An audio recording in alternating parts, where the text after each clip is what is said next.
Vamos abrir no Evangelho de João, no capítulo 20, verso 30.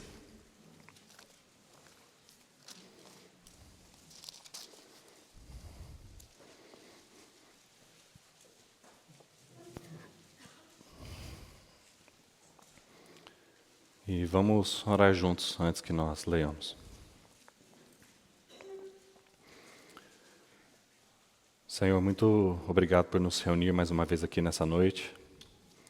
Agradecemos porque o Senhor é um Deus que desejou e deseja se revelar, Senhor. Obrigado porque o Senhor é a imagem perfeita do Deus invisível, que decidiu se tornar não só visível, mas palpável a nós pecadores, Senhor. Muito obrigado, Senhor. Que privilégio é te conhecer. Pedimos que o Senhor use essa noite também com este propósito, Senhor. Que te conheçamos mais, Senhor. Que o Senhor realmente seja visto, que as tuas glórias sejam reconhecidas, Senhor. E que, então, a nossa fé seja fortalecida, Senhor. Saibamos cada vez mais em quem temos crido. Esse é o nosso desejo, nosso pedido, nosso anelo confiante em teu nome, Senhor. Amém. Então, Evangelho de João, capítulo 20, verso 30 e 31. Na verdade, fez Jesus diante dos discípulos muitos outros sinais que não estão escritos neste livro. Estes, porém, foram registrados para que creiais que Jesus é o Cristo, o Filho de Deus, e para que, crendo, tenhais vida em seu nome. Talvez a maioria das versões dos irmãos tenha esse título não inspirado em negrito, que diz o objetivo deste evangelho. E de fato aqui nós temos um resumo do que ia no coração do apóstolo João, quando então ele se coloca diante do Senhor para escrever esse evangelho. Então há um objetivo, há uma intenção no coração desse irmão, tão querido, chamado de o apóstolo do amor. Então tem algo que era o que queimava no coração dele quando ele senta para escrever todo esse evangelho. E esse algo tem duas faces, ou duas etapas, podemos dizer assim. Então ele conecta uma à outra de uma maneira inseparável. Ele diz assim, tem muitas outras coisas que o Senhor Jesus fez que eu poderia relatar. Na verdade, no capítulo 21, ele diz que se fosse escrever tudo, não haveriam livros suficientes na terra. Então ele precisa selecionar aquilo que mais correspondia ao que estava no seu coração. A intenção que ele tinha, o encargo que ele tinha ao escrever. Então ele diz, há muitas e muitas e muitas coisas inesgotáveis para serem ditas a respeito do que o Senhor fez enquanto esteve aqui na terra. Mas eu selecionei essas cenas com algo específico no meu coração. Primeiro, então, para que vocês creiam em quê? Que Jesus é o Cristo, o Filho de Deus. Essa é a primeira intenção, é para isso que eu escrevi. Para que vocês creiam que esse homem que veio em carne, que esse homem é o Cristo, que esse homem é o Filho de Deus. Essa é a primeira intenção. Então ele coloca um vínculo, ele diz, e crendo, tendo sido dado esse primeiro passo, crendo, que vocês tenham vida em seu nome. Então é muito interessante nós vermos esse par ao longo de todo o Evangelho de João. Ele mesmo coloca esse par como o objetivo do seu escrito. Eu escrevi tudo o que eu escrevi aqui para que vocês creiam e, crendo, tenham vida.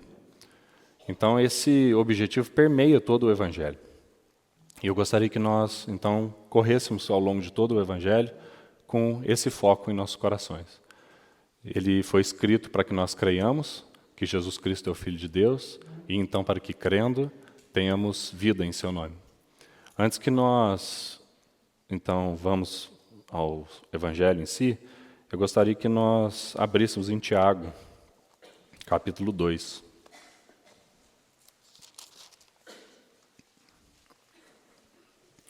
Para lermos apenas um verso em Tiago, versículo 19. A palavra no original aqui, no versículo 31 do Evangelho de João, do capítulo 20, para creiais, é a palavra pisteu.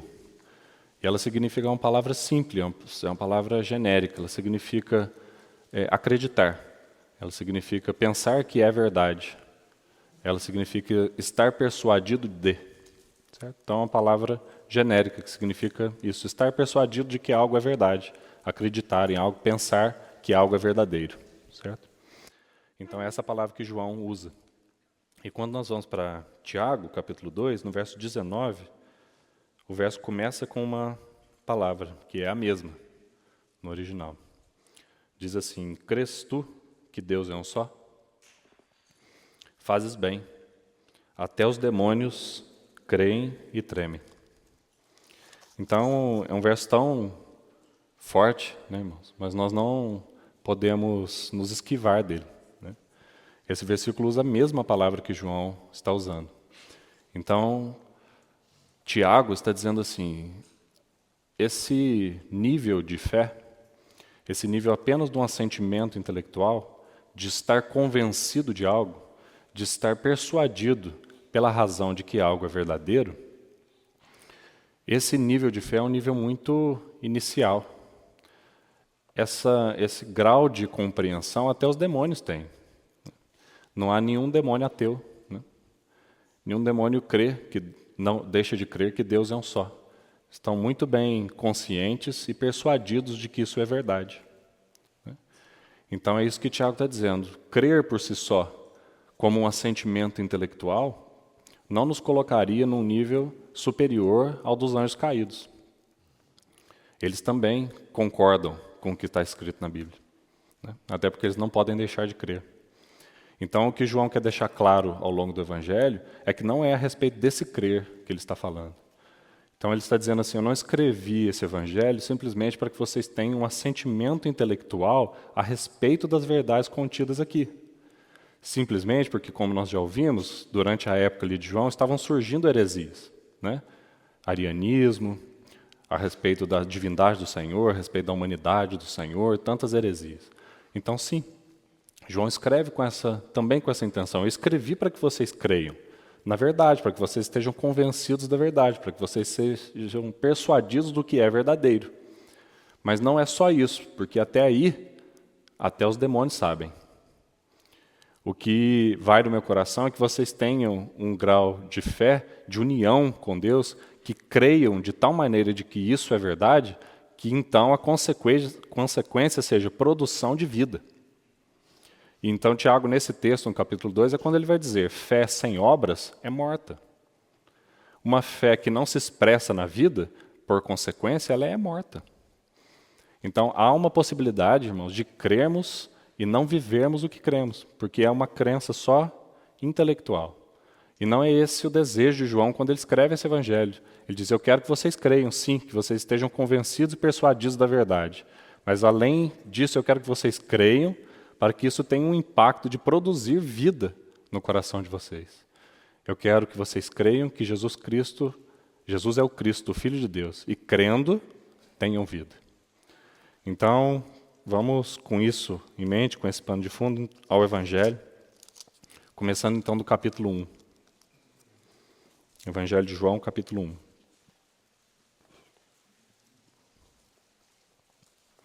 Nós então vamos olhar ao longo do Evangelho esse par, crer e vida, fé e vida.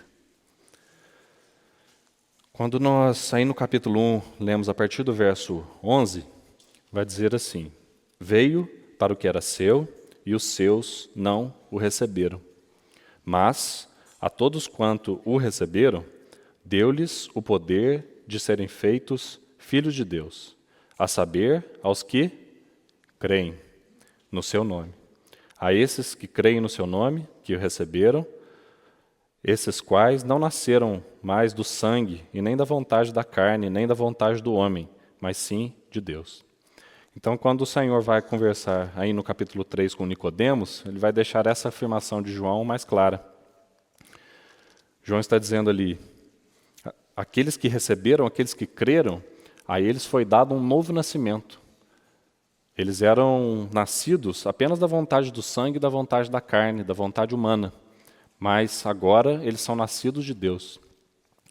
Então, quando o Senhor tem aquela conversa com Nicodemos, no versículo 3, diz, a isto respondeu Jesus, em verdade te digo, que se alguém não nascer de novo, não pode ver o reino de Deus. Nicodemos não entende, né, a respeito do que o Senhor está falando e pergunta: como pode um homem nascer sendo velho? Pode porventura voltar ao ventre materno e nascer segunda vez? Respondeu Jesus: em verdade te digo, quem não nascer da água e do Espírito não pode entrar no reino de Deus. Aquilo que é nascido da carne é carne, mas o que é nascido do Espírito é Espírito. E aí, quando chegamos ao verso 14, o Senhor vai continuar dizendo a ele: e do modo por que Moisés levantou a serpente no deserto, assim importa que o Filho do Homem seja levantado. Então aqui nós vemos novamente o par, o Senhor está explicando. Aqueles que receberam, a saber, os que creram no seu nome, a eles foi dado uma nova vida, um novo nascimento, um nascimento agora do alto, não da vontade da carne, não da vontade humana, mas da vontade de Deus. O nascimento da água e do Espírito. Então diz, quando for consumada a obra do Filho do Homem, quando ele for levantado como Moisés levantou a serpente no deserto, então nós temos aqui esse par, a intenção do Senhor ao consumar essa obra. Consumando essa obra, tendo sido levantado, é para que todo aquele que nele crê tenha vida. Para que todo aquele que nele crê tenha vida eterna. Então, talvez o versículo mais conhecido de toda a Bíblia, né? Verso 16 de João 3. Porque Deus amou ao mundo de tal maneira que deu o seu Filho unigênito. Com qual desejo, com qual propósito? Para que todo o que nele crê não pereça, mas tenha vida. Mas tenha a vida eterna. Então nós vemos o Senhor colocando este par, que foi o que João diz que era a sua intenção. Era a intenção de João, claro, inspirado pelo Senhor, porque essa é a intenção do Senhor. O Senhor diz, eu vim para ser levantado como aquela serpente foi levantada por Moisés no deserto, com um propósito, para todo aquele que vier a crer em mim, ele tenha vida. E tenha vida eterna. Então, esse é o desejo do Senhor. É isso que João já deixa claro desde o início do seu evangelho. E quando nós olhamos as cenas seguintes, aí do capítulo 1 em diante,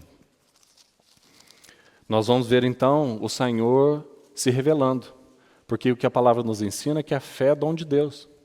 É impossível nós crermos num Deus que não se revela. Porque Ele é um Deus inatingível. A glória do Senhor é imarcessível. Então, como esse Senhor seria conhecido, como Ele seria crido, se Ele não fosse revelado? Então, é isso que nós vemos aqui no Evangelho. João vai selecionar cenas que mostram o Senhor como homem buscando os homens mortos, perdidos, doentes, cegos, paralíticos, né? Todo o retrato do que é a humanidade. E o Senhor buscando esses homens com a intenção de revelar quem Ele é. E com que propósito? Para que eles crendo, eles tenham vida. Então, é isso que nós vamos ver. Nós não vamos, claro, nos deter em cada cena, porque nós teremos tempo para isso ao longo dos meses ou anos que estaremos esse evangelho. Mas eu gostaria que nós só corrêssemos algumas cenas para que os irmãos vejam isso acontecendo, né? Não só acreditem em mim. Então, vamos, por exemplo, olhar primeiro no próprio capítulo 1, verso 32. João Batista.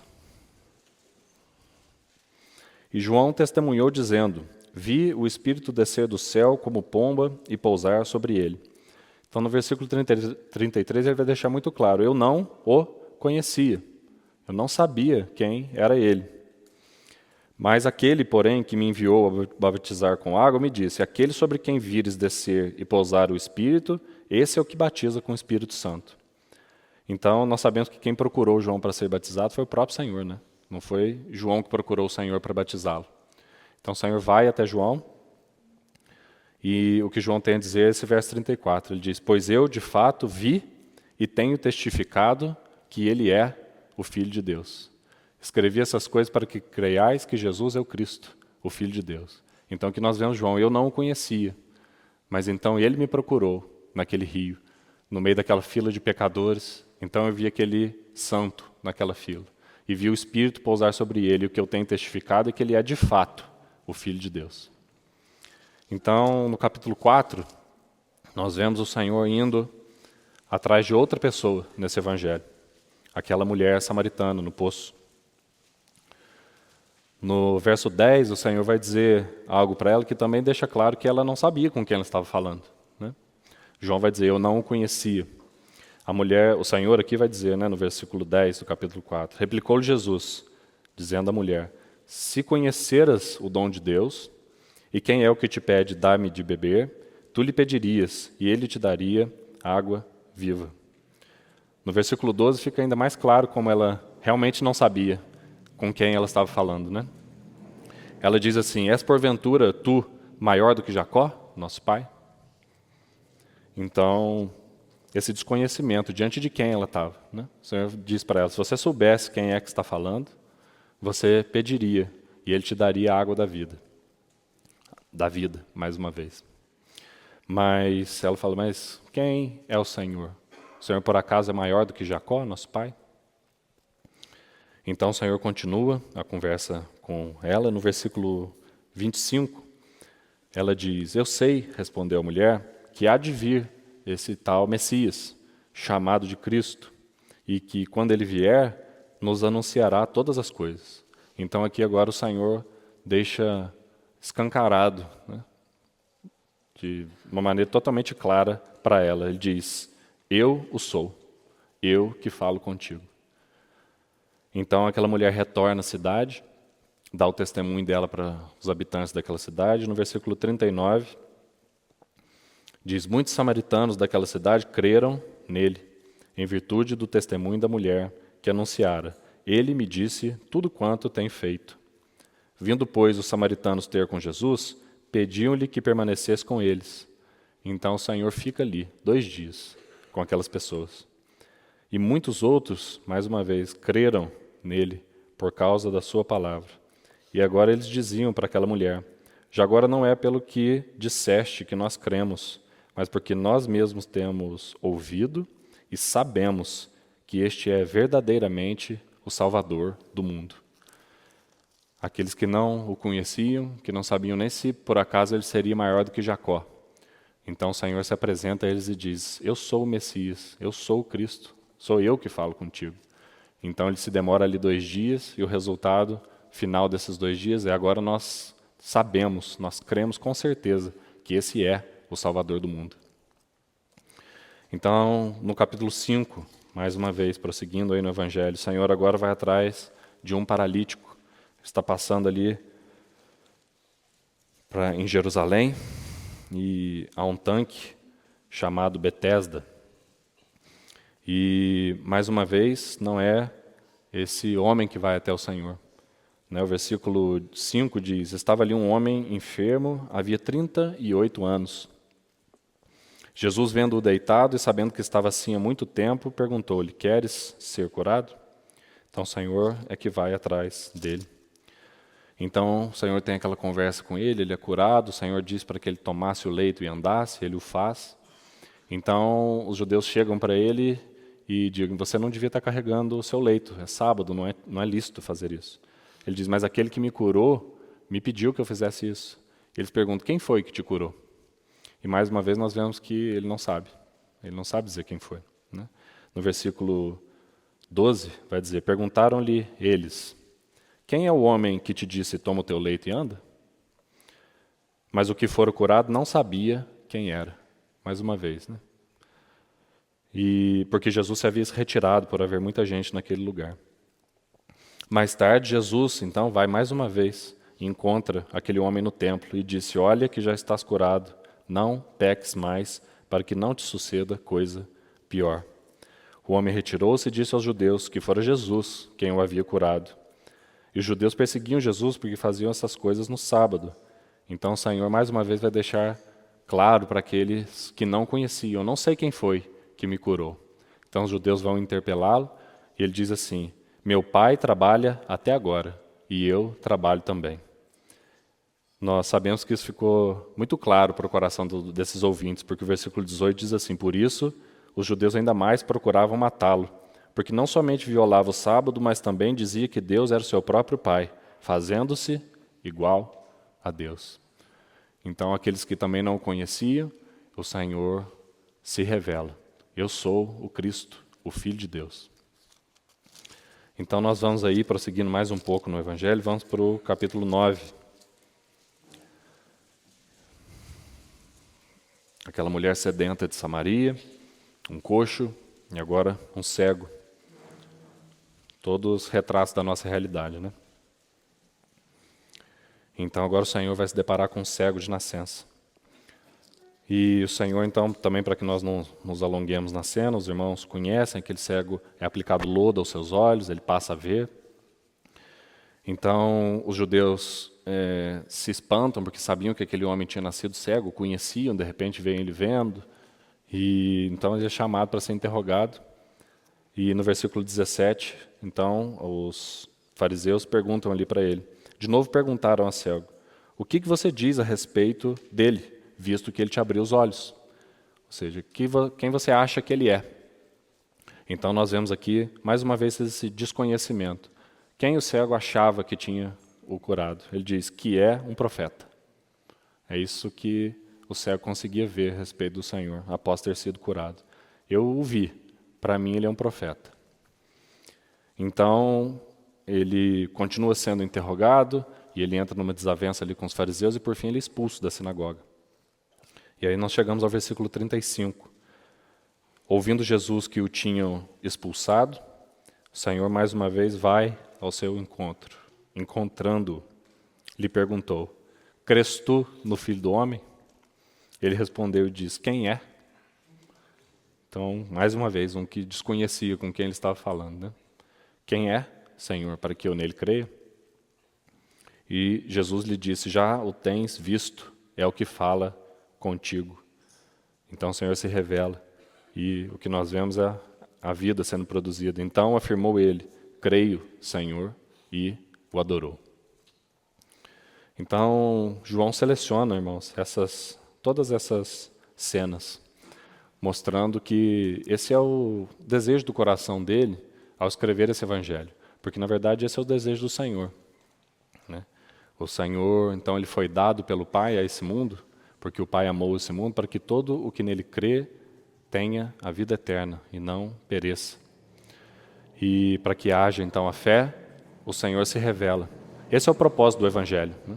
O evangelho é para a revelação do próprio Senhor. Então nós vemos essas cenas maravilhosas que teremos tempo para estudar, de o Senhor indo até aqueles que não o conheciam, até aqueles que eram cegos, coxos, sedentos, e então se apresentando. Eu sou o Cristo, eu sou o Filho de Deus, para que eles pudessem então crer e receberem vida. Nascerem de novo, a todos aqueles que o receberam, a saber, os que creram no seu nome, para que a eles fosse dado a possibilidade desse novo nascimento, o poder de serem chamados filhos de Deus. Então é para isso que ele se revelou. E nós vemos ele se revelando ao longo desse evangelho. Então nós chegamos ao capítulo 10, irmãos. E aqui me parece, então, que o Senhor dá mais um passo. Também é uma cena exclusiva do evangelho de João. E é tão interessante, o Senhor então está fazendo, desde lá do capítulo 1, ele está nos mostrando, né? Na introdução do evangelho, na conversa com Nicodemos, em João 3,16, fé e vida. É isso que eu vim fazer, é esse o meu desejo ao consumar a minha obra. Sendo levantado da terra como aquela serpente, todo que crê em mim receba a vida eterna. Então o Senhor vem se revelando aos cegos, se revelando aos paralíticos, se revelando aos sedentos, e ele chega no capítulo 10. E aí o versículo 10 do capítulo 10, o Senhor diz algo a respeito dessa vida, que é tão interessante. Ele diz, o ladrão, ele vem somente para roubar, matar e destruir. Mas eu vim com outro propósito. Eu vim para que vocês tenham vida. Mas ele não para por aí, ele diz para que vocês tenham vida e a tenham em abundância. Quando o Senhor se coloca em oração, alguns versículos à frente, ou capítulos à frente, perdão, na chamada oração sacerdotal, ou sumo sacerdotal do Senhor, no capítulo 17 aí desse evangelho. Então o Senhor vai, mais uma vez, fazer esse par, fé e vida. Mas ele não usa exatamente a palavra crer aqui. A palavra é diferente. E me parece que isso lança mais luz ao que ele quis dizer quando ele diz: eu vim para que vocês tenham vida. Mas, e vamos colocar claro entre aspas, é só, né, irmãos?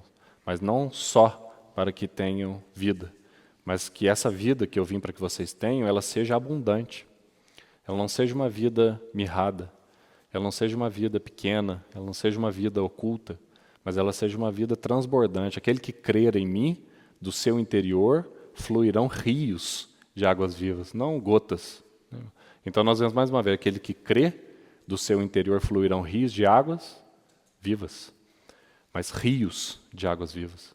O Senhor diz, essa vida que eu vim para conceder não é uma vida pequena, não é apenas o suficiente para te tirar do inferno.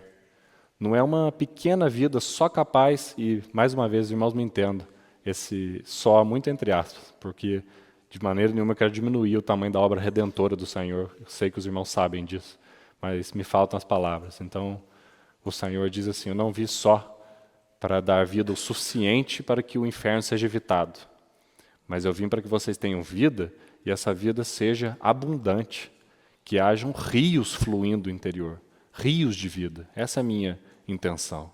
Então, quando ele ora, ele vai mudar essa palavra fé e vai usar outra palavra, João 17, fazendo esse par. Vamos ler a partir do verso 1. Tendo Jesus falado essas coisas, levantou os olhos ao céu e disse, Pai, é chegada a hora. Glorifica a teu Filho, para que o Filho te glorifique a ti. Assim como lhe conferiste autoridade sobre toda a carne, com que propósito, irmãos? A fim de que ele conceda a vida eterna a todos os que lhe deste. Então o Senhor faz esse maravilhoso par. E a vida eterna é esta. O que é essa vida que o Senhor tem para dar? A vida eterna é que te conheçam a ti, o único Deus verdadeiro, e a Jesus Cristo, a quem enviaste. Quando, então, sob essa ótica eu leio essas palavras, irmãos, o que vem ao meu coração é aquele texto de 2 Timóteo, Paulo já velho, escrevendo para o seu jovem companheiro Timóteo. Então, ele vai dizer assim, Timóteo, eu sei em quem eu tenho crido. Me parece que, então, ele coloca isso aqui como o Senhor. Aqui o Senhor está dizendo, é mais do que crer, é conhecer. É mais do que aquele crer pisteu, ter um assentimento intelectual a respeito de quem é o Senhor, que até os demônios têm. É muito mais do que isso, é um conhecimento por experiência. Eu agora já velho, Timóteo, o que eu posso te dizer é que durante a minha caminhada com o Senhor, o que foi produzido em mim é que eu conheço quem eu creio. Eu sei muito bem quem eu tenho crido, eu conheço Ele, eu tenho experiências pessoais com Ele, eu passei por muita coisa junto com Ele, né? Ele vai dizer por perigos, por frio, por fome, por naufrágios, por perigos de ladrão. Eu tenho experiência de fartura, de escassez. Eu sei ser honrado, eu sei ser humilhado. Não é assim? Então, esse apóstolo chega ao final da sua vida, ele vai dizer assim, eu não só creio nesse Deus, que Ele é o Cristo, que Ele é o Filho de Deus. Eu não apenas creio nesse Jesus, isso é verdade também. Mas eu sei em quem eu tenho crido. E porque eu sei, eu conheço em quem eu tenho crido, a minha fé é uma fé consciente, é uma fé experimental. Eu tenho experiência daquilo que eu digo que eu conheço. Então, porque eu conheço, eu estou bem certo de que Ele é poderoso para guardar o meu depósito até aquele dia. Então, é isso que esse apóstolo tem para dizer, já velho, para Timóteo. Ele está dizendo, eu não experimentei apenas essa fé inicial. Mais uma vez, os irmãos, sempre que eu usar a palavra só, apenas, os irmãos me entendem. Mas não tive apenas essa fé inicial, suficiente para me livrar do inferno. Não, eu tenho conhecido muito bem esse Deus que eu criei para a salvação, esse Jesus que é o Filho de Deus. Eu tenho tido experiência pessoal com Ele, e por isso eu estou bem certo de que Ele é poderoso para muitas coisas. Eu tenho certeza do poder que Ele tem. Eu conheço quem Ele é. Então, mais uma vez nós vemos o par, fé e vida. Mas agora me parece que é um passo adiante, os irmãos, percebe? Não é mais apenas essa fé que Ele é o Cristo, que Ele é o Filho de Deus, que é a fé suficiente para a salvação. É a fé que concede aos mortos nos seus delitos e pecados vida. Mas então o Senhor quer progredir. Eu não vi apenas para essa vida. Eu quero que fluam rios de vida do seu interior. Eu quero que vocês me conheçam para que vocês experimentem vida em abundância, não para que vocês tenham o mínimo de vida, para não jazerem no maligno como o resto desse mundo. Então, é para isso que o Senhor veio. Então, ele dá esse passo a mais aqui, a partir de João capítulo 10. Então, da mesma maneira que ao longo do Evangelho nós vemos cenas em que, para que os cegos, os coxos, os mancos, os sedentos pudessem crer para a salvação, o Senhor vai e se apresenta para eles. Então, é o mesmo caminho. Para que essa vida inicial surja, é preciso que o Senhor se revele e que ele seja visto e crido. Como João diz, para que vocês o vejam e vocês creiam e, crendo, tenham vida. Esse é o caminho. Então, da mesma maneira que ele faz para essa fé inicial, então, esse é o mesmo caminho para que essa mesma vida seja abundante. Não há outro caminho para que a vida que o Senhor nos deu quando nascemos de novo, ela se expresse agora de maneira abundante. Não há outro caminho que não seja o conhecer. A vida eterna é conhecê-lo. Ele diz, a vida eterna é esta, que te conheçam a ti, o único Deus verdadeiro, e a Jesus Cristo, a quem enviaste. Não há outro caminho para que a vida se expresse de maneira abundante.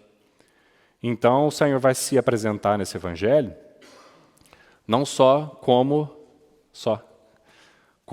o Cristo, o Filho de Deus, mas ele vai usar, então, vários eu sou. Ele vai se apresentar dessa maneira tão gloriosa nesse Evangelho.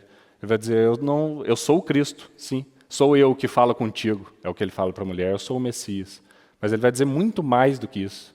Ele vai dizer tudo que ele é em si mesmo. Então ele usa todos aqueles eu sou que nós ouvimos. E com o pedido de perdão aos irmãos por ser repetitivo, eu gostaria que nós pensássemos de novo essas menções do Senhor quando ele diz eu sou, para mencionarmos algumas coisas a respeito delas. Então, nós vemos o Senhor também, mais uma vez, se revelando, agora não só para que essa vida inicie, mas para que essa vida abunde. Antes que nós façamos isso, irmãos, eu gostaria que nós abríssemos em Apocalipse, capítulo 3. Mais uma exortação que nós não podemos nos esquivar. Que o Senhor nos dê um coração sincero na presença dEle, para que Ele possa nos sondar em relação a essa exortação que Ele faz à igreja. Essa carta que Ele está escrevendo para a igreja de Sardes, através da pena do mesmo João, inclusive. Essa carta é feita à igreja, não é a ímpios. Né? Essa carta é escrita para aqueles que já creram. Né? Ou seja, aqueles que já receberam vida, certo? Aqueles que, porque creram que Jesus é o Cristo, o Filho de Deus, receberam vida em seu nome. Ou como João capítulo 5 vai dizer, aqueles que creram já passaram da morte para a vida, certo? Já receberam essa vida inicial. Mas então, o que o Senhor vai dizer a essa igreja em Sardes, no versículo 1, ao anjo da igreja em Sardes escreve, essas coisas diz aquele que tem os 7 Espíritos de Deus e as 7 estrelas. Conheço as tuas obras. Então veja bem que o Senhor não está falando da realidade posicional da igreja de Sardes. Está falando de obras, certo? Não está falando. Posicionalmente, são irmãos. É a igreja, certo? Mas ele está dizendo assim, mas quando eu olho as suas obras, ou seja, aquilo que eu vejo vocês fazendo, o que vocês têm expressado com as suas vidas, é que vocês têm nome de que vives, mas estão mortos. Então, que exortação séria. O Senhor dizendo para essa igreja, vocês receberam de mim vida. Ao crer no meu nome, para se tornarem, então, parte da igreja, vocês receberam de mim vida. Mas quando eu olho agora para suas obras, para como vocês têm vivido a vida que vocês receberam, o que eu vejo é morte. Eu não estou vendo a expressão da vida que vocês receberam. Eu não consigo ver aí, em Sardes, olhando para suas obras, essa vida abundante. Essa vida não tem transbordado em rios do interior de vocês. Então, vocês têm nome de que vive, mas estão mortos. Então, que exortação séria, né? É claro, irmãos, assim como Sardes, posicionalmente, nós já passamos da morte para a vida. Mas será que o Senhor pode dizer, quando eu olho as suas obras, o que elas me dizem é que vocês têm nome de que vives, mas estão mortos. Então, me impactou muito também, irmão, antes que nós voltemos ao Evangelho, um testemunho de um psicólogo conhecido no mundo, famoso aí no YouTube, chamado Jordan Peterson. Então, graças ao Senhor, hoje ele é um irmão. Ele entregou a vida ao Senhor. Mas por muitos e muitos anos ele não foi. Não conhecia ainda o Senhor. Mas ele sempre defendeu, e a sua esposa já conhecia o Senhor há mais tempo que ele, e ele sempre defendeu que a moral cristã era completamente necessária para a alma. E é tão interessante alguém defender isso, não conhecendo o Senhor nesse mundo de hoje, né? Então ele, como psicólogo, diz assim: eu tenho tocado vidas destruídas porque os princípios cristãos não são seguidos por essas almas. Então, vendo aquelas almas destruídas, mas ele ainda não cria no Senhor. Então, muitas vezes era perguntado como ele podia defender princípios cristãos, ver que a moral cristã era tão relevante para a alma e não crer em Deus. Como que isso era possível? Como que ele lidava com isso, né? Então, a resposta dele foi muito impactante para o meu coração. Ele diz assim: se eu olho para a minha vida e eu dissesse que eu creio em um Deus todo-poderoso, santo, mas que esse Deus veio a essa terra, fez homem, para assumir uma culpa minha no meu lugar e morrer pelos meus pecados, uma afirmação desse tamanho deveria produzir marcas que eu não vejo na minha vida. Então, por isso, eu sou compelido a dizer que eu não creio. Foi o que esse ímpio falou. Ele disse: se eu disser, como eu posso dizer que eu creio em algo desse tamanho, de maneira coerente, como que eu posso dizer eu creio numa afirmação dessa? E a minha vida não expressar nada que corresponda a essa fé. Então ele diz: então, por honestidade, eu preciso dizer que eu não creio. É isso que ele disse. Mas graças ao Senhor, o Senhor se revelou a ele. Então, o Senhor, mais uma vez, vai se apresentar para que essa vida seja abundante. E Ele vai dizer, nesse Evangelho, tantas vezes: é isso que eu sou. Não apenas o Cristo, mas eu sou o pão, eu sou a luz, eu sou o pastor, eu sou a porta, né? O Senhor vai se apresentando, porque Ele quer que a fé no que Ele é, essa fé real, não esse sentimento intelectual, aqueles que de fato creem, que se uniram a essa verdade, que se agarram a ela, que experimentam ela, que conhecem ela, que sabem quem tem crido, que sabem que Ele é o que Ele diz que é, então que eles experimentem vida e abundância. Mas há esse risco, irmãos, há o risco de que nós tenhamos nome de quem vive, mas que vivem como mortos. Então, o Senhor, no capítulo 6,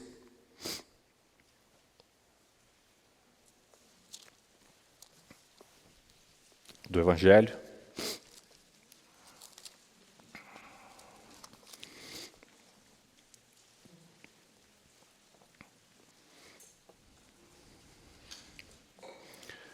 no versículo 35, João 6, 35. Então o Senhor vai dizer o primeiro eu sou. Declarou-lhes, pois, Jesus: eu sou o pão da vida. O que vem a mim jamais terá fome. E o que crê em mim jamais terá sede. Então nós precisamos nos perguntar, irmãos, e com sinceridade diante do Senhor: nós cremos nisso? Mas nós cremos que o Senhor é o pão apenas pisteu? Nós estamos apenas convencidos disso? Nós estamos intelectualmente persuadidos de que essa é a verdade? É até aí que tem ido a nossa fé? Porque quando nós vamos para Tiago, até os demônios creem e tremem. Assentimento intelectual não falta. Então, o Senhor está se apresentando com o desejo de criar um nível maior de fé. Então, o Senhor está dizendo: eu sou o pão da vida. Eu quero me revelar assim para vocês, porque é isso que eu sou. E aquele que se alimenta de mim, ele está completamente satisfeito, ele não tem fome de mais nada. Essa é a realidade. Então vamos nos lembrar do Jordan Peterson, enquanto ainda um ímpio. Será que nós podemos honestamente dizer que nós cremos nisso, irmãos? Nós sabemos, quando Paulo diz, eu sei em quem tenho crido e eu sei que Ele é o pão da vida. Nós poderíamos dizer isso? Ou nós sabemos que está escrito em João 6,35? Os irmãos já nos disseram repetidas vezes que isso é verdade e eu estou convencido de que é mesmo. Porque, como nós lembramos então desse ímpio na época e hoje, irmão, há marcas na nossa vida que demonstram que nós cremos realmente que Ele é o pão? Ou nós vivemos insatisfeitos? Ou nós estamos sempre tristes? Nós estamos com um semblante caído? Nós cremos mesmo, irmãos, que Ele é? Ou como aqui próprio em João 6, Ele vai dizer, vocês vieram até aqui me ter comigo, não porque vocês viram o sinal e agora entendem quem eu sou, mas porque vocês comeram pão e se fartaram. Então Ele está dizendo, vocês se satisfizeram pelo que eu posso dar e não por quem eu sou. Vocês estão muito satisfeitos com o que eu dou, mas vocês não se satisfazem com quem eu sou. Se eu não te der aquele relacionamento, eu sou suficiente para você? Se eu não te der o dinheiro que você quer, eu sou suficiente? Se você não tiver filhos, eu sou suficiente? Se você não tiver a profissão que você deseja, você está satisfeito? Porque o que eu sou é o pão da vida. E aquele que de mim se alimenta, jamais terá fome de outra coisa. Como tem sido a nossa vida, irmãos? Nome de que vive? Ou nós cremos nisso de verdade? Nós sabemos em que nós temos crido. O Senhor é suficiente, independente das circunstâncias, independente do que Ele dá, ou independente do que Ele tira. O Senhor é suficiente. Nós estamos satisfeitos. Na sua presença, a plenitude de alegria, na sua destra, delícias perpétuas, isso é verdade? Se nós cremos, como podemos viver insatisfeitos? Então, com a mesma honestidade, nós precisaríamos dizer, nós não cremos. Ou então, no mínimo, Senhor, eu creio, mas me ajuda com a minha falta de fé. É o que o pai daquele jovem endemoniado vai dizer. Senhor, eu ainda não tenho te conhecido dessa maneira. Porque minha vida não expressa a abundância de te conhecer como pão. Minha vida tem sido triste. Eu não estou satisfeito. Mas o Senhor é quem o Senhor diz que é, então eu deveria estar. E eu quero te conhecer assim, Senhor. Se eu ainda sou cego, se apresenta para mim de uma maneira renovada. Se eu ainda sou coxo, me dá a mão, Senhor, me diz, toma o teu leite e anda. Eu quero andar dessa maneira, eu não tenho andado assim, minha vida não tem expressado satisfação. Eu sou tão insatisfeito com tantas coisas. Mas o Senhor é o pão da vida. Então aquele que se alimenta do Senhor não tem fome. Eu quero crer que isso é verdade. Eu quero crer mesmo, Senhor. Eu quero poder dizer, como Paulo, para os irmãos, ao decorrer da minha vida, que eu sei em quem tenho crido. E eu sei que o Senhor é poderoso para me satisfazer. Eu quero dizer isso. Então me ajuda, Senhor. Eu não tenho crido o suficiente, mas me ajuda na minha falta de fé. Então, no versículo 12 do capítulo 8, o Senhor vai se apresentar mais uma vez, Ele vai se revelar.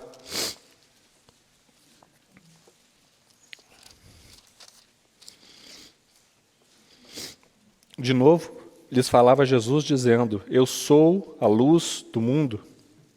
Quem me segue não andará nas trevas. Pelo contrário, terá a luz da vida. Então, mais uma vez, irmãos, nós cremos que o Senhor é a luz? Se nós cremos que o Senhor é a luz, como que nós podemos viver, irmãos, tateando no escuro? Sejamos honestos diante do Senhor. Nós temos o hábito de orar antes de tomar decisões? Nós, debaixo das vistas do Senhor, buscamos conselho? Se o Salmo 119, por exemplo, verso 105, vai dizer que a palavra de Deus, se nós sabemos que aqui está a palavra, o verbo, logos, que o logos, a palavra de Deus, ela é lâmpada para os meus pés e luz para os meus caminhos. Se isso é verdade, se ele é essa luz, então por que eu não pergunto para ele por onde eu deveria andar? Essa tem sido a nossa vida, irmão. Há um exemplo que nós ouvimos há tanto tempo, o Erison tantas vezes nos lembra desse exemplo de um irmão que antes de ministrar, ele orava ao Senhor perguntando se os seus sapatos eram adequados. Porque ele não queria nem demonstrar extravagância, mas também não queria nem demonstrar desleixo, para que de nenhuma maneira o coração dos irmãos atentassem a ele e se distraíssem do Senhor. Então, ele perguntava, Senhor, esses sapatos são adequados para que eu pregue a tua palavra? Essa vida abundante que nós temos vivido, ele é luz, irmãos. Quando foi a última decisão que você perguntou ao Senhor e aguardou a resposta antes de agir? É assim que nós temos vivido a nossa vida? Nós cremos que ele é a luz? Ou nós temos tateado no escuro? Nós temos tomado decisões de acordo com os nossos próprios conceitos? Tentativa e erro, né? Então eu já fui ali, já dei com a cara no muro, fui lá, dei com a cara no muro, agora eu vi que aqui o muro é mais baixo, dá para bater o peito só. E a gente vai tentando, dando carada em muro. É assim que nós temos vivido a nossa vida? Ou o Senhor é a luz? Então, capítulo 10, que nós estávamos, o Senhor vai falar outro eu sou. Capítulo 10, versículo 9. Eu sou a porta. Se alguém entrar por mim, será salvo. Nosso irmão Amauri nos lembrou daquela figura tão linda do tabernáculo, né? No deserto. Então o tabernáculo, ele de fora era cercado por aquele pano todo branco, né? Representando a santidade do Senhor, a santidade intransponível do Senhor. Então tinha aquela porta, que era o único caminho para transpor a santidade de Deus, o único caminho pelo qual os pecadores poderiam transpor a santidade de Deus. Então é aquela figura maravilhosa do deserto. O Senhor está dizendo, eu sou a porta. Então se nós cremos que Ele é a porta e cremos para a salvação, senão não haveria salvação de outra maneira, esse que diz que é a porta, ele não é a porta apenas para o átrio, né? É esse que Hebreus vai dizer assim, ele abriu um novo e vivo caminho pelo véu, não só para o átrio, mas para os santos dos santos. Então ele diz assim, tenho então por isso, porque Ele é a porta, porque Ele abriu o caminho, então tenham intrepidez. Tenham intrepidez. Se Ele é a porta, tenham intrepidez. Porque de nenhuma outra maneira a santidade do Senhor poderia ser transposta. Não havia mérito suficiente em nenhum homem para que a santidade de Deus fosse atingida. Então esse homem, que foi o único que atingiu a santidade de Deus, Jesus, Ele é a porta para aqueles que nunca poderiam atingir a santidade, para que eles entrem. Então se Ele é essa porta, se nós cremos nisso de verdade, então por que nós continuamos agora, após salvos, basear a nossa vida com o Senhor em méritos? Será que nós deixamos de vir à mesa do Senhor dependendo de como foi a nossa semana? Será que nós olhamos para nós mesmos dizendo assim, eu não posso me apresentar para esse serviço porque olha quem eu sou? Eu não tenho como pedir um louvor ali no meio dos irmãos ou fazer uma oração em público, olha o jeito que eu falo, né? Como Moisés disse para o Senhor, né? Eu sou pesado de boca, né? Eu sou duro de lábios. Então será que é isso que nós dizemos ao Senhor? Senhor, eu não posso me apresentar porque eu não tenho condições. Se nós cremos que nós não temos mesmo condição nenhuma e que o Senhor está plenamente ciente disso, mas Ele é a porta, por que na nossa vida tem mais timidez do que intrepidez? Por quê? Se Ele é a porta, por que nós não temos intrepidez para entrar na presença dEle? Porque nós não nos apresentamos para servi-lo. Os irmãos conhecem o irmão A.W. Tozer, e quando ele então é chamado a se tornar um ministro da palavra, e numa época tão difícil de esfriamento espiritual, ele está bem contrito com essa situação, esse serviço que o Senhor chamou. Então ele escreve uma oração que ele chama de oração de um profeta menor. Eu sempre incentivo que os irmãos leiam essa oração, especialmente os jovens. É curta, tem 2 páginas e meia, mas é tão cheio de realidades ali. E quanto a isso, ele escreve algo que é tão lindo logo no início da oração, eu queria ler aqui para os irmãos. Ele diz assim, Meu Deus, não vou perder tempo a deplorar a minha fraqueza ou a minha incapacidade para este trabalho. A responsabilidade é tua, não minha. Porque foi o Senhor que disse, eu te conheci, eu te ordenei e eu te santifiquei. Olha a intrepidez desse irmão. Ele está dizendo, Senhor, eu não vou perder tempo dizendo que eu não dou conta desse trabalho. Não vou gastar tempo de oração com isso, porque eu sei que o Senhor sabe muito bem a pedra que o Senhor escolheu. Eu sei que o Senhor conhece muito bem o vaso que o Senhor escolheu e que eu não tenho a mínima condição de servir o Senhor de maneira agradável. Eu sei que o Senhor sabe disso. Então não vou nem perder tempo dessa oração deplorando a minha fraqueza ou explorando a minha incapacidade. A responsabilidade por essa obra não é minha, é sua, porque foi o Senhor que me chamou. Nós podemos orar dessa maneira, irmão? Nós cremos que o Senhor é a porta? É Ele que abriu o caminho através da santidade? Ou ainda baseamos o nosso relacionamento com o Senhor em méritos? Há mais timidez do que intrepidez. Então, 2 versículos para baixo aí, ainda no capítulo 10, o Senhor vai dizer, eu sou o bom pastor. Se Ele é o bom pastor, irmãos, então, de acordo com o Salmo 23, Ele nos conduz a pastos verdejantes e águas tranquilas. Então, mais uma vez, vem a pergunta, nós cremos nisso? A palavra diz assim, aos seus amados, Ele dá enquanto dormem. Isso é verdade para nós?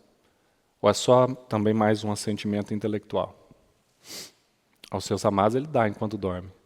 Mas eu vou gastar todo o meu dia, todo o meu esforço, todo o meu pensamento em como ganhar dinheiro. Eu preciso trabalhar com todas as minhas forças, porque eu sou provedor da minha casa. É assim que nós temos vivido, ou nós cremos que o justo nunca mendigará o pão? Que nós somos tão mais importantes que as aves e elas não passam fome? Que um lírio do campo que hoje nasce e amanhã seca, nem Salomão em toda a sua glória se vestiu como nenhum deles. Esses versículos estão decorados, nós sabemos, estamos convencidos de que eles são verdade, ou essa tem sido uma expressão de vida porque nós cremos nisso? Eu creio que Jesus é um pastor bom. Se eu creio nisso, então eu confio nele o suficiente para que ele me guie a pastos verdejantes?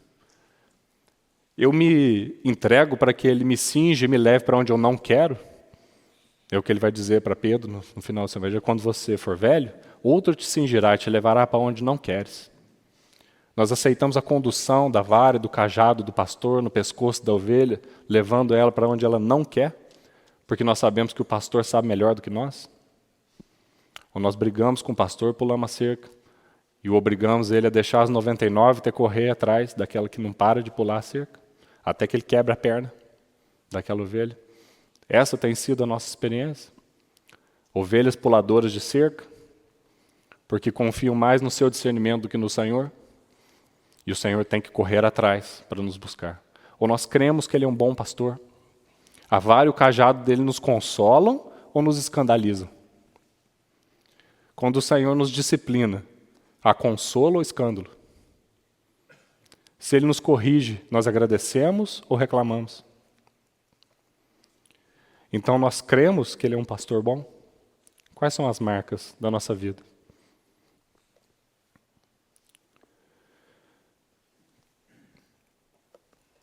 Capítulo 11.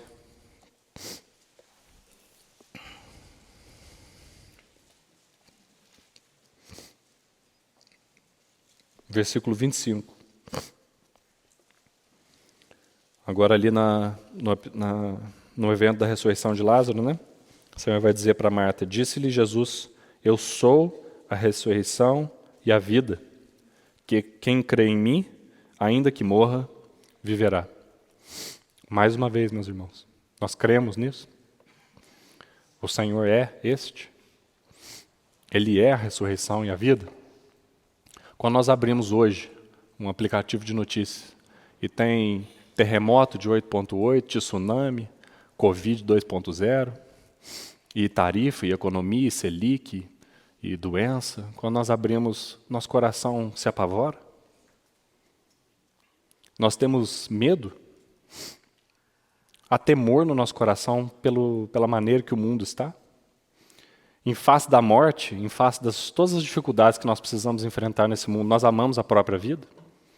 E tentamos preservar a nossa própria vida? Ou nós cremos que Ele é a ressurreição e a vida? Nós estamos bem certos que o nosso futuro está nas mãos do meu Jesus, que vivo está? Estamos bem certos? Nós cremos nisso? Nós sabemos disso? Que a nossa vida, o nosso futuro, tudo que vai acontecer conosco está assegurado pelas mãos dEle? Nós confiamos naquela lista de Romanos 8, porque eu estou bem certo de que nem morte, nem vida, nem anjo, nem principados, nem poderes, nem alturas, nem profundidades, nem qualquer outra criatura, que nada pode me separar do amor de Deus que está em Cristo Jesus? Toda essa lista é real para mim, eu não temo nada dessas coisas. Eu tenho certeza que, porque Ele é a ressurreição e a vida, ainda que aquele que crê nisso, ainda que morra, viverá?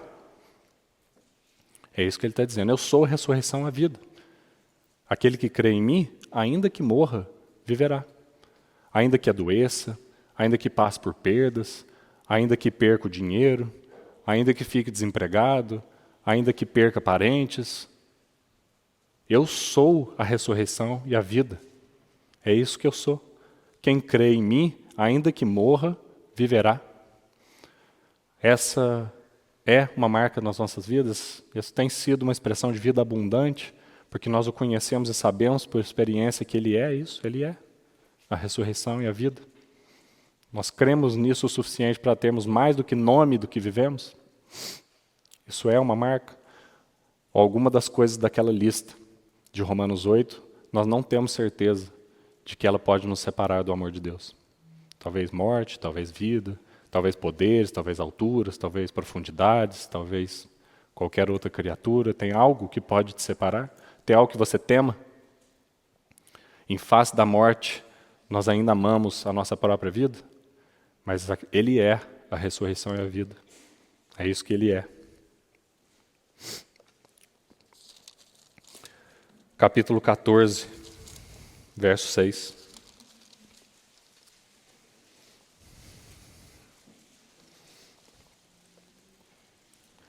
Respondeu-lhe Jesus: eu sou o caminho e a verdade e a vida.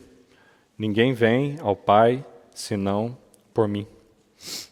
Então, também o Mauri nos ajudou muito nesse texto, dizendo a respeito da verdade, né? Então, o Senhor coloca essa tríade, né? Ele é o único caminho, e verdade nós sabemos que pode ser permutado por realidade, né? Ele é o único caminho verdadeiro para a vida, né? Ele é o caminho, a verdade e a vida. Ele é o único caminho verdadeiro para a vida. Então, nós cremos nisso também, irmãos? Se nós cremos que Ele é o único caminho verdadeiro, então nós não podemos aceitar sofismas desse mundo.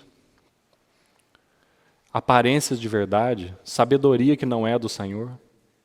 Quando nós precisamos, então, administrar o nosso dinheiro, saber como investir, o que fazer, então, como que nós fazemos? Nós abrimos o YouTube, colocamos lá consultor financeiro, XP Investimentos, e vamos ver o que tem de melhor aí para poder administrar, de acordo com o que o mundo entende, com o que é melhor fazer com o nosso dinheiro.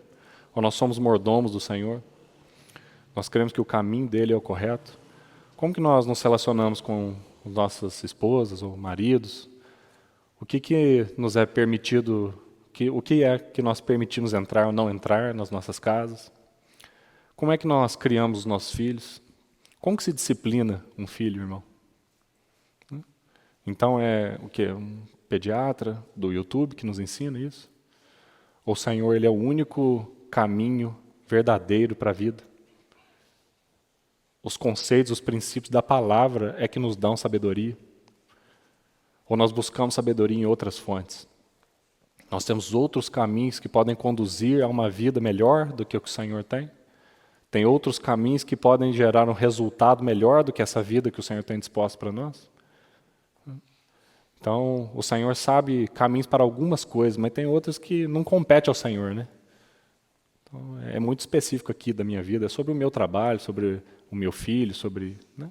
Então, isso eu vou no meu próprio caminho aqui, no que eu acho que, pelos conceitos que nós temos da nossa época, é o melhor. Os caminhos do Senhor para como usar o dinheiro, para como criar um filho, para como assistir algo na televisão, permitir que nossos filhos assistam, não assistam, façam isso, façam aquilo. Ele é o caminho? É a Ele que nós recorremos para a sabedoria? Ou há outros caminhos que conduzem a algo melhor?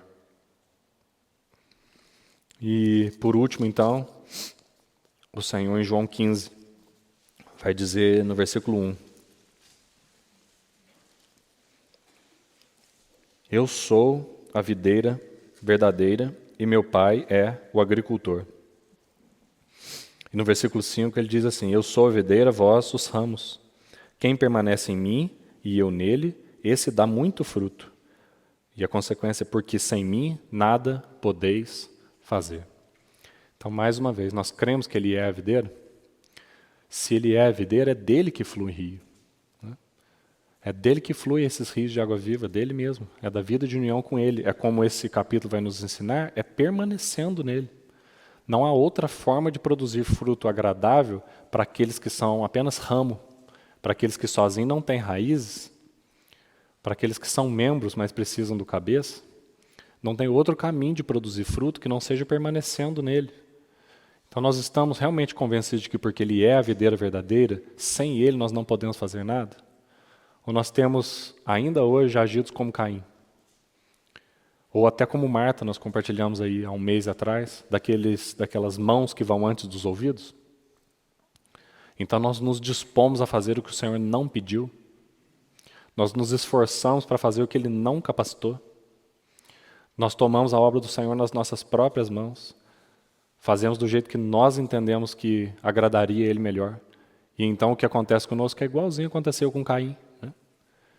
Vou ofertar algo ao Senhor, com a minha própria capacidade. Então vou lavrar e oferecer para o Senhor o melhor da terra. Aquilo que eu tenho de melhor condição de produzir. Então ele oferece ao Senhor. E o Senhor desaprova essa oferta. Claro, o melhor de Caim não pode agradar ao Senhor. Então, em vez de arrependimento, o que acontece com Caim é descaiu-lhe o semblante. E a vontade de assassinar Abel. Então, como tem sido a nossa vida, irmãos? Nós temos entendido isso, que nós somos totalmente dependentes da videira, que não há condições de louvarmos de maneira adequada se nós não estivermos nele, não há condição de tocarmos uns aos outros de maneira adequada, de pastorearmos uns aos outros de maneira adequada, não há condições de compartilharmos a palavra de maneira adequada, não importa a quantidade de estudo que tenha sido dedicado, se nós não temos permanecido nele, nós não temos como oferecer frutos agradáveis, frutos de louvor, né? Sacrifícios de louvor, que são frutos de lábios que confessam o seu nome. É isso que nós oferecemos. Porque Ele é a videira. E se nós cremos que Ele é a videira, então nós deveríamos permanecer nele para receber vida e produzir fruto. Porque todo ramo que permanece nele, Ele cuida e poda para que produza mais fruto ainda. Isso é verdade. Nós cremos nisso, meus irmãos. Cremos. Então, queria dizer do fundo do meu coração aos irmãos, e o semblante dos irmãos também está descaído, né? Que honestamente não é a intenção do meu coração ser pesado com os irmãos. Não é mesmo, embora creio que já tenha o sido. Mas não é a intenção. Porque o que a palavra nos ensinar é que nós devemos conhecer e prosseguir em conhecer o Senhor. Se essa vida ainda não tem sido expressa em nós, se nós não temos vivido essa vida abundante, se em alguma dessas áreas que foram comentadas, nós precisamos ser sinceros e dizer ao Senhor, Senhor, eu tenho nome de que vivo, mas eu estou morto nessa área. Eu não tenho conseguido expressar abundância nessa área de que o Senhor é o pão, nessa área de que o Senhor é a luz, nessa área de que o Senhor é a porta, em qualquer uma delas. Se isso não tem sido verdade, faz o que o Senhor fez nesse Evangelho. Se apresenta para mim, Senhor. Eu quero te conhecer. Usa, inclusive, esse tempo que nós teremos nesse Evangelho para te conhecer de uma maneira real, nisso que eu já creio. Eu creio, mas me ajuda na minha falta de fé, Senhor. Eu creio que o Senhor é o pão, mas se eu não tenho vivido satisfeito, Senhor, me ajuda. Me mostra, se revela. Eu quero provar e ver que o Senhor é bom, como os teus servos fizeram. Eu quero poder dizer que eu sei em quem tenho crido. E eu tenho esse desejo, eu sei que o Senhor tem desejo de se revelar. É o Senhor que foi até o cego, é o Senhor que foi até o paralítico, é o Senhor que foi até o sedento, é o Senhor que foi até os famintos. Não foram eles que te buscaram. Então faz isso comigo também, Senhor, faz isso conosco. Nós não queremos ser uma assembleia como Sardes, que tem nome de que vive, mas que pelas suas obras está morto. Nós não queremos isso. Use esse tempo, venha até nós. Esse é o meu desejo, irmãos, que isso seja avivado nos nossos corações, não que nós simplesmente nos deprimamos, nos entristeçamos, descaia o nosso semblante, porque talvez a nossa vida então não corresponda ao que nós dizemos que cremos, mas que isso, na verdade, irmão, seja de incentivo. A palavra exortação, inclusive, tem esses dois sentidos, né? Ela corrige e incentiva. Então, é claro, tantas vezes pesa aos nossos corações sermos confrontados com a verdade, mas nós sabemos que o Senhor é aquela luz do fogo, né? Que ao mesmo tempo que queima e expõe, atrai com o calor. Que o Senhor faça isso, irmãos. Não é meu desejo atar fardos pesados sobre as costas dos irmãos, que nem com o dedo eu tocaria. Não é esse o meu desejo. Mas que nós possamos, sinceramente, ao longo desse estudo de João, pedirmos isso ao Senhor. Senhor, se revela mais, eu quero te conhecer mais. Eu quero crer de uma maneira a me unir contigo nessa realidade. Eu quero aprender que o Senhor é o pão, eu quero aprender que o Senhor é a luz, eu quero aprender que o Senhor é um pastor bom, eu quero aprender isso. Se revela a mim, Senhor, para que flua do meu interior rios de águas vivas. O Senhor veio e graças a Ti eu já criei no Senhor e já recebi vida, mas agora eu quero viver essa vida com abundância. Então se revela a mim, que o Senhor use esse tempo de estudo no Evangelho de João e fale aos nossos corações e que, crendo, nós tenhamos vida. Amém. Se algum irmão quiser orar para nós encerrarmos.